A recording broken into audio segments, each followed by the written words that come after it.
A veces hay sentencias judiciales que van mucho más allá de resolver un simple caso. Son sentencias que, de hecho, redefinen lo que entendemos por justicia. Y hoy vamos a ver una de esas, una decisión que, literalmente, le cambió la vida a una persona. Para que nos hagamos una idea de la magnitud de esto, fijémonos en la primera orden judicial. A un hombre, al que vamos a llamar RAL, se le quitó casi todo. Le prohibieron administrar sus bienes, firmar cualquier tipo de contrato, ni siquiera uno de trabajo. O sea, en la práctica, se le estaba negando la capacidad de tomar las riendas de su propia vida. Y claro, aquí surge la gran pregunta, ¿no? ¿Cómo es posible que un sistema legal llegue al punto de arrebatarle a alguien el derecho a vivir su propia vida? Esa es la cuestión central de esta historia. ¿Cómo se llega ahí? Y sobre todo, ¿cómo se consigue salir? Pues para entenderlo, lo primero es conocer a la persona que está en el centro de todo esto, RAL y su situación. La vida de Real, la verdad, estuvo marcada por la institucionalización desde muy joven. Fijaos, con 19 años ya lo internaron, y poco a poco su familia se fue distanciando hasta que al final desapareció por completo de su vida. Se encontró solo, sin ningún tipo de red familiar, dependiendo por completo del sistema. ¿Vale? Y para entender lo que viene ahora, es fundamental que hablemos de un cambio de mentalidad gigantesco en la forma en que la ley ve la discapacidad. Fue un auténtico cambio de paradigma. A ver, aquí está el meollo de la cuestión. Antes, el sistema funcionaba con lo que se llamaba el modelo de sustitución. ¿Qué significaba esto? Pues que a una persona con discapacidad se la consideraba incapaz y punto. Se le ponía un tutor que tomaba absolutamente todas las decisiones, anulando por completo su voluntad. Pero por suerte llegó el modelo social, que está basado en los derechos humanos, y lo puso todo patas arriba. Ahora la ley parte de la idea de que todo el mundo es capaz, y en lugar de sustituir a la persona, lo que se hace es darle un sistema de apoyos para que sea ella misma quien tome sus decisiones. Se trata de respetar su autonomía. Y ojo, que este cambio no salió de la nada, ¿eh? Tiene bases muy sólidas en leyes importantísimas, como la Convención de la ONU sobre los Derechos de las Personas con Discapacidad o la Ley de Salud Mental de Argentina. Son estas normas las que sentaron un principio que fue, en su momento, revolucionario. Toda persona, por defecto, se presume que es capaz. Pues bien, volvamos a la historia de RAL, porque es justo aquí donde el Tribunal de Apelación entra en escena y empieza a aplicar estos nuevos principios, a su caso concreto. La crítica que se le hizo a la primera sentencia fue de verdad demoledora. Se dijo que era descontextualizada y despersonalizada. ¿Y qué quiere decir esto en la práctica?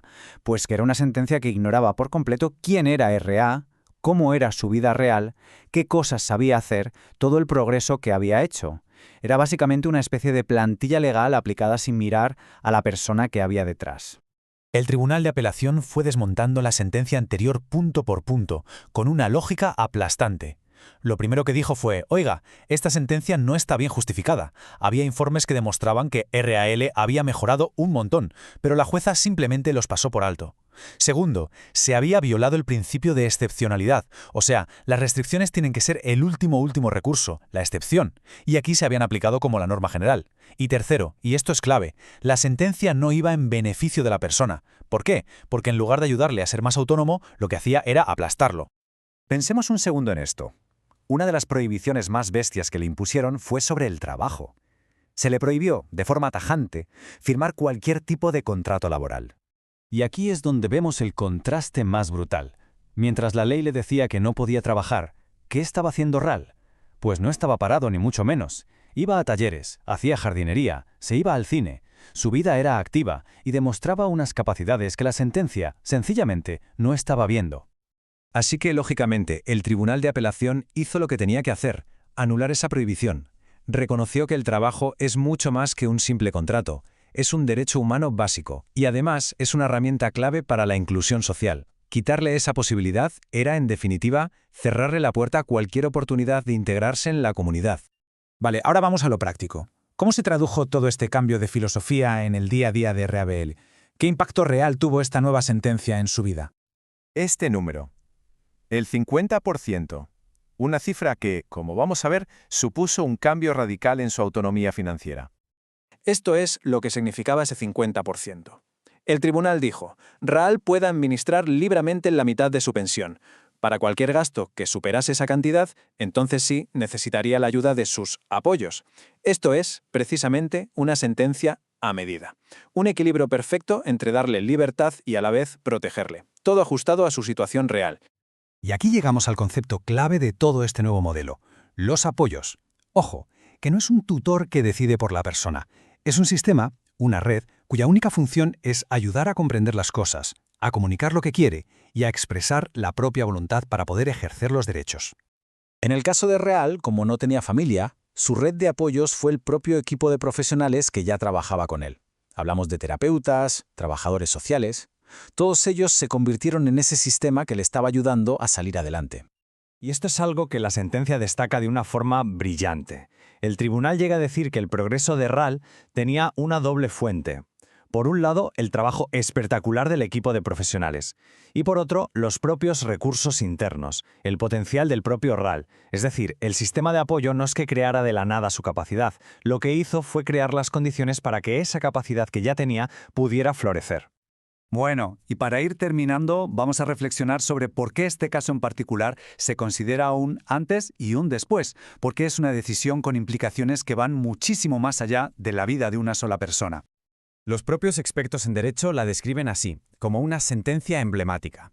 Y la frase que lo resume todo es esa, una sentencia a su medida. No una plantilla genérica, sino una solución casi artesanal, diseñada para la vida, las necesidades y las capacidades de una persona de carne y hueso. Lo que esta sentencia nos deja, en el fondo, es un manual de buenas prácticas, un modelo a seguir. Primero, partir siempre de la presunción de capacidad. Segundo, que las restricciones sean mínimas, lo absolutamente indispensable. Tercero, un enfoque 100% individualizado. Y como objetivo final, siempre promover la dignidad y la autonomía de la persona. Por eso, el punto clave es este. El caso de RAL no es solo la historia de un hombre. Es una hoja de ruta, una guía sobre cómo la justicia puede y debe funcionar para respetar y, sobre todo, para potenciar la vida de cada individuo. Y todo esto nos deja con una pregunta final flotando en el aire. Esta historia nos enseña el camino. La cuestión ahora es, ¿cómo podemos aplicar estos mismos principios en todos los ámbitos? ¿Cómo podemos rediseñar nuestros sistemas, nuestras comunidades, no solo para que protejan, sino para que de verdad empoderen a las personas y les permitan ser dueñas de sus propias vidas?